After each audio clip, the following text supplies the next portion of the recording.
La màfia política té moltes cares.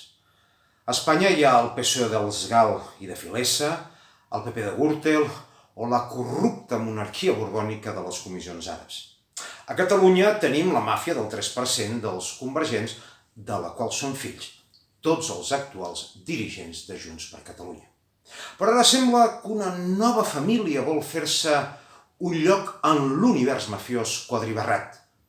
És la màfia dels comuns que té en la Mamma Ada Colau la seva màxima dirigent.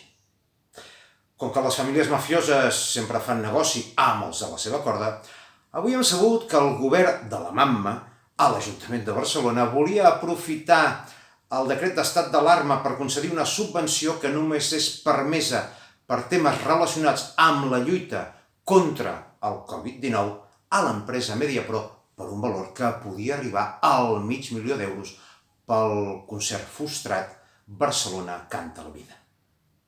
Ara que aquesta empresa ha presentat un ERTO que afecta a 1.200 dels seus treballadors, calia retornar el favor que li va fer La Sexta i altres mitjans afins al conglomerat empresarial de Mediapro quan van muntar la campanya l'any 2015 per fer Ada Colau alcaldessa de Barcelona.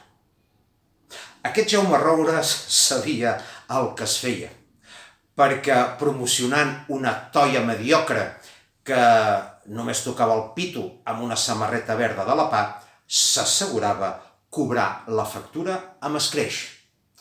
Una factura que, com vostès saben, sempre paguem vostès i jo.